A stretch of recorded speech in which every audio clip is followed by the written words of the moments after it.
Assalamualaikum warahmatullahi wabarakatuh. Gimana kabarnya teman-teman? Semoga dalam keadaan baik selalu.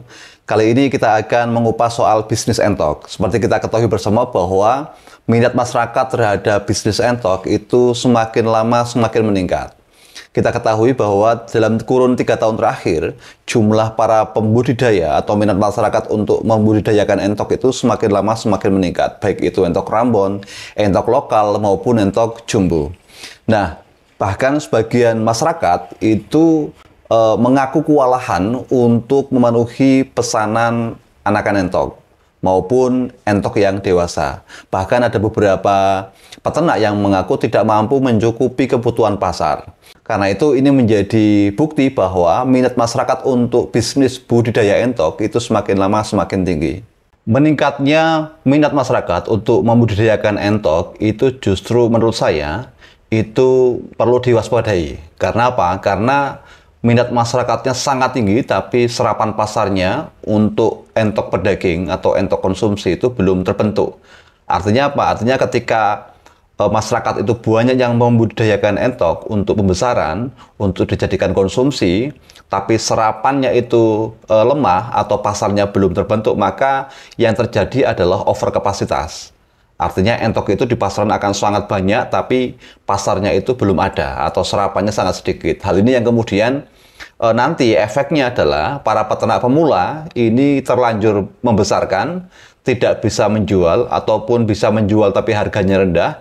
Ini kemudian akan kapok dan kemudian akan berhenti beternak atau budidaya entok. Ini tentu perlu menjadi perhatian kita bersama sehingga budidaya entok atau bisnis entok itu bisa terus berjalan, terus eksis. Khususnya pesan ini saya tujukan untuk para komunitas-komunitas pecinta entok, di mana untuk bisa bisnis entok itu tidak harus di sektor budidaya. Ini adalah fakta di lapangan yang perlu teman-teman peternak entok ketahui. Karena itu, bagi para peternak yang ingin bisnis entok, jangan semuanya ke sektor budidaya. Jangan. Jadi silakan pilih sektor yang lain agar siklus ekonomi tetap berjalan. Nah, melalui video ini saya akan menyampaikan beberapa sektor yang kemudian bisa digarap oleh para masyarakat atau para pemuda yang ingin bisnis entok. Kenapa? Karena entok ini terlanjur viral, sudah banyak dikenal masyarakat dan banyak peternak yang sudah membudidayakan. Dan ketika ini terus bertambah pembudidayanya, maka stoknya akan bertambah, akan sangat banyak, sementara pasarnya belum terbentuk. Berikut adalah sektor-sektor pengembangan bisnis entok yang bisa digarap oleh para pemuda, sehingga teman-teman pemuda yang minat terhadap entok tapi tidak punya lahan, tidak punya waktu, bisa mengembangkan bisnis ini. Yang pertama adalah sektor kuliner entok. Nah, kuliner entok memang sudah banyak tersebar di Indonesia. Di beberapa daerah sudah ada kuliner entok, ada dari cara entok, ada opor entok, dan lain-lain. Tapi masih kalah jumlahnya dengan kuliner ayam, baik itu ayam kampung ataupun ayam ras. Baik itu juga bebek. Jadi jumlahnya itu masih kalah dengan itu. Kuliner entok itu jumlahnya masih terbatas ya, masih sedikit dibandingkan dengan kuliner ayam. Bagi teman-teman yang mempunyai kemampuan memasak, istrinya maupun saudaranya ataupun ibunya bisa dikembangkan untuk mencoba potensi kuliner entok. Nah, jumlah restoran entok itu belum banyak ya, belum begitu banyak. Karena itu silahkan teman-teman bisa mengembangkan kuliner entok di rumahnya masing-masing. Atau apabila teman-teman itu kekurangan modal atau modalnya terbatas, tidak harus membuka warung makan, tidak harus membuka lapak. Cukup dengan jualan dari rumah, dijual dengan online dalam bentuk kemasan. Jadi di beberapa pelaku bisnis online itu sudah mulai ada itu rendang sapi yang dijual melalui online, melalui kemasan. Itu bisa. Misalkan rica-rica entok dimasak, kemudian dikemas, kemudian sedemikian rupa ya, kemudian dikirim ke Jakarta, keluar pulau, ke Jawa Timur dan lain sebagainya, keluar kota itu aman-aman saja. Nah, dalam menekuni bisnis kuliner ini ada beberapa hal yang perlu menjadi perhatian. Yang pertama adalah kualitas rasa.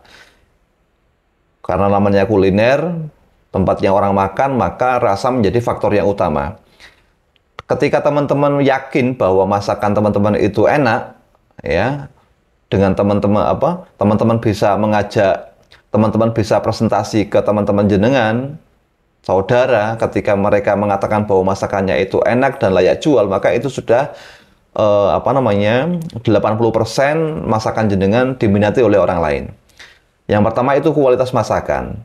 Karena begini, kalau sektor kuliner itu tidak mengedepankan rasa, maka nanti ketika satu orang beli, kemudian mencicipi makanannya nggak enak, mereka akan kapok. Kemudian yang kedua adalah pelayanan. Usahakan pelayanannya itu ramah ya. Ramah, murah senyum, grapia, saling sapa, begitu. Sehingga pembeli itu merasa nyaman berada di warung kita. Nah, kemudian yang ketiga adalah faktor tempat. Tempatnya harus bersih, tempatnya harus nyaman.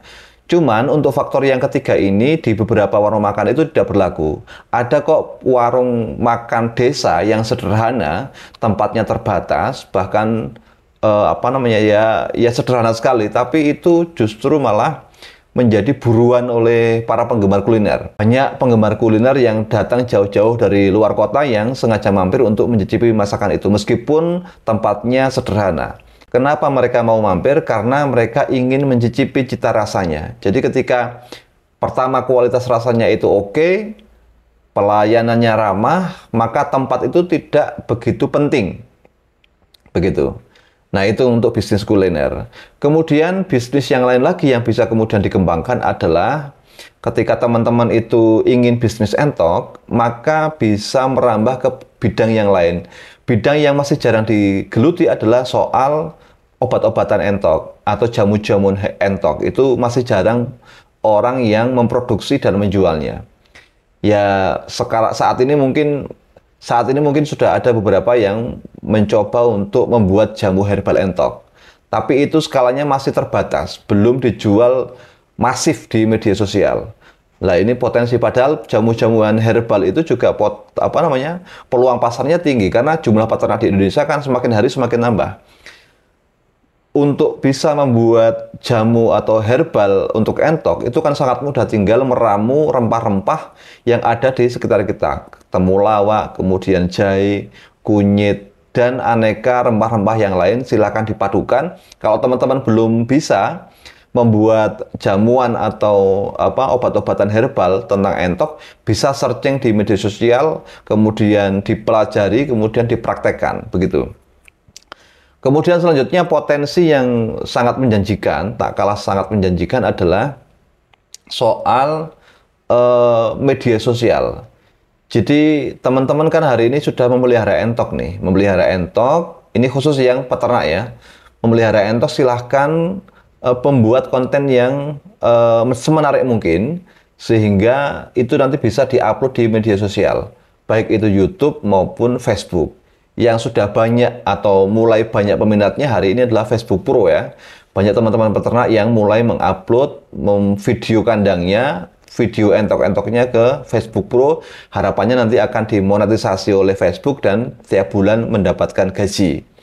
Dan perlu saya sampaikan, konon katanya gaji Facebook Pro itu lebih tinggi dibandingkan gaji YouTube ya.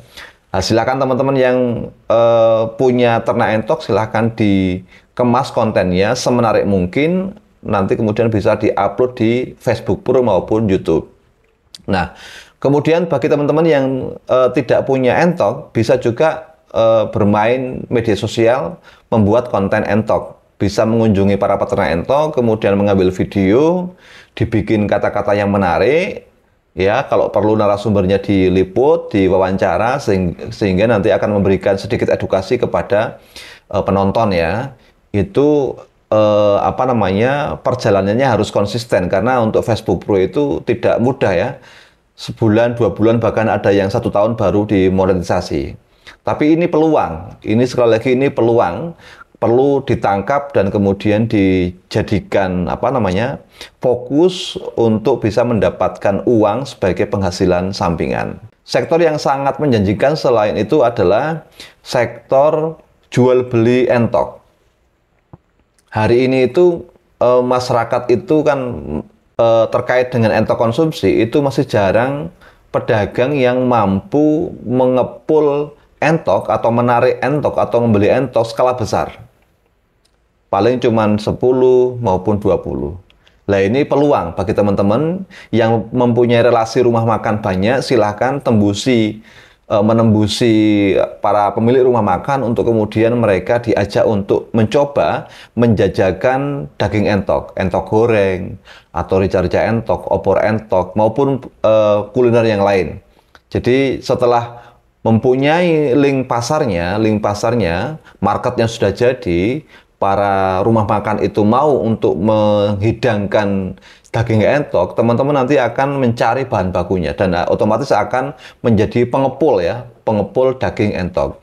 Ini keuntungannya juga sangat besar teman-teman menjadi pengepul itu karena teman-teman tidak perlu susah payah melakukan budidaya, hanya menjadi perantara antara rumah makan dengan peternak. Dan ini sudah banyak orang yang mempraktekkan hal ini meskipun baru skala kecil. Nah, untuk di Jawa Tengah ini memang setahu saya memang belum banyak yang menjadi pengepul ya, menjadi pengepul dalam jumlah yang banyak, mampu menarik 100 entok pedaging itu masih sangat jarang. Yang sudah jalan itu di Jawa Barat ya. Di Jawa Barat itu kalau saya nonton Kang Aneka, channelnya Kang Aneka itu ada yang pedagang mampu menyerap daging entok itu sampai ratusan. Bahkan bisa menyasar ke Jawa Tengah. Nah, ini potensi ini bisa bisa dikolek ya, bisa digali karena awalnya di Jawa Barat awalnya juga memulai dari menembusi rumah makan yang tadinya hanya menyajikan daging ayam dan daging bebek, akhirnya mereka mau menyajikan daging entok. Nah, ini perlu digarap untuk wilayah Yogyakarta, kemudian Jawa Tengah dan Jawa Timur. Nah, itu beberapa peluang yang bisa dikembangkan para peternak yang saat ini menggeluti budidaya entok. Juga berlaku untuk para masyarakat yang suka entok tapi terkendala terkait dengan waktu maupun tempat. Prinsipnya bisnis entok itu tidak harus selalu di sektor budidaya. Bisa kemudian mengembangkan sektor yang lain. Itu mungkin teman-teman yang bisa saya informasikan melalui video singkat ini. Semoga bermanfaat. Sampai jumpa di video berikutnya.